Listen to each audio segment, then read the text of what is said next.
Welcome to my workshop, right down here on the carpet. And I've got my cut-in box, my cut-in eyeball, can light, however you want to call it. And it's got the electrical hooks in at the end. And there's a little goodie here where it's spring-loaded and it pops off. You look at that and you can fit it in there and snap it into place. That's kind of slick. In the old days, you had a screw there and you had to kind of pop it off. So they're making things better as they go. And look at this. At first I looked at this and I thought, what the heck is this? Here's the wires. They got these little end pieces on here. Here's your white wire, your black wire. And I reach down in here and there's a ground wire. You see that? There's a ground wire. It's already attached to the side of the metal box.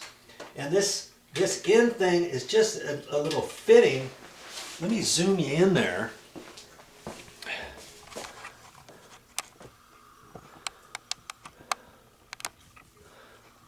You see that fitting right there? It's got little holes. You see that? It's got little holes there. And it's spring loaded, and you can take your wire and let's see, I got a little piece of wire here, and let's see if we can't show you this. And it's set up for 12 gauge wire and 14 gauge wire, whether or not you have a 15 amp circuit or 20 amp circuit. 20 amp circuit use 12 gauge, and this is 12 gauge copper wire, okay? And 14 gauge is a little bit thinner than this. Well, instead of putting all your wires together inside the box and stripping the wires and everything, you just take this and you push it right in like that, and it connects. Now, I'm just doing that for an example. Now I can take it and slide it out. But what I do is I'd only strip this back so far, so when I push it in there, the black sheathing is right there at the orange connection or the white sheathing, whatever. Okay, the copper doesn't matter. But see, then you got the white one here, you got the black one. So that's kind of slick. Makes for some quick connections. You don't have to worry about wire nuts and all that. But we got to figure out how to get the cable in there. And you know, we're going to have some Romex cable I'm going to work with, and I've got some 12 gauge cabling. And this cable has a black wire in it, white wire, and a copper ground wire, bare ground wire. I have to get it into that box. How do you do that? A little bit different than residential boxes or plastic boxes. You just pop something out, slide your wire in there, and you're done with it. Well, I went to the store. They always have fittings for all kinds of things, okay? I went to the store and I got some little fittings, and I call these Romex connectors. They call this a 3/8 half-inch KO, which is knockout. And on the side of this box, there's a knockout, and it's designed for a half-inch pipe. It doesn't mean it's a half-inch hole, okay? And they got different sizes, so you always want to measure that before you go to the store. You don't want to get the wrong clamp and say, oh, that's there's a 3/4 inch hole, I get a 3/4 inch knockout, 5/8 knockout. You come back to your job site ready to do your work, and lo and behold, your connectors are too big. Okay, so I got a little bag of 10, and this is a Romex. I call this a Romex connector. And let me show you this up close. Woo! I'll get you back here like this. Now see, you unscrew this side, and this slides up, and you put your wire through there. So I'm going to have to unscrew that a little bit, you know, and slide that up. And in most of these boxes, I'm going to have two cables coming in there, one going in and one going out to the next light.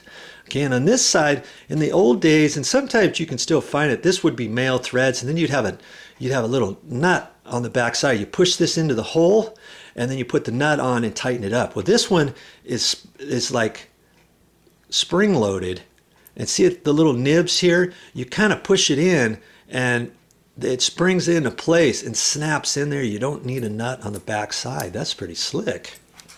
Now, how does that fit in this box? And it springs into place and snaps in there. You don't need a nut on the back side. That's pretty slick. Now, how does that fit in this box? You see, depending how you install your box, there's knockouts all over the place. I'm here by myself, so you're just gonna have to bear with me. I want to get the camera set up just right so you can see everything that I'm doing. Get the light up in here. Okay, so when I put this box in, I'm gonna have it up like that, and there's connections all over the place. Here's a knockout right here. There's two at the top. There's even some on the side of the box. I mean, there's knockouts everywhere. Depending on how you have this, maybe you have it right up against a ceiling joist, and the ceiling joist is a 2x12 ceiling joist. You can't get to here, so you come out the top or this side. They even have small little knockouts. I wouldn't suggest using these, but you know, look at that. They've got a little spring-loaded deal there where you can pry that out and you can push your wire in right through that little slot, and then it will kind of clamp on there by itself. That's kind of slick. I've not seen those before. But in my case, I'm going to have this facing up like this, and I've decided to come out the side of the box. I'm going to be up off the ceiling, out of the all the insulation, the spring insulation. I could come out of the top of the box too. Because of the insulation, maybe it's up too high, but maybe I want the wire to go into the insulation just to hide it, or I can come out the top. Okay, either way, right? Okay, so on this box here, I'm going to decide just to use this knockout here. I've got a screwdriver. There's a little slot right there. I just take that and bend it back and forth like that. Ka-doink. And there's my knockout, and that's called a KO, which is a knockout. If you have a KO seal, a KO clamp, that's a knockout. Okay. And so now at this point, I'm going to take my little fitting and I got to snap it in there. Now, these don't snap in very easy. You know, if you can't get it like that, you take a pair of pliers and set it in there. And just hold this and hold your mouth just right and wiggle it in there, and it snaps into place just like that. Now if this see the clamp, I've got those facing up, but if you need them facing sideways, just turn it sideways like that. However you want to do it. Now this clamp has to be unscrewed a little bit, because on most of these boxes, there's only one box that's only going to have one wire in it. All the other ones are going to have two, because they're going to be daisy chained up in the ceiling. That means hooked from one to the next to the next to the next. So I take this and I'm just going to face it up like that, so when I'm in the attic I can reach it and everything. And see, this slips up like that, and there's going to be enough room to put two cables in there. Okay, then after I get the cables in, I push this down and I tighten that up right on the cables. That's going to be slick. Okay, so I got to set up these boxes. That's how I'm going to set up each box, those can light fixtures, and get ready to stick them in the hole.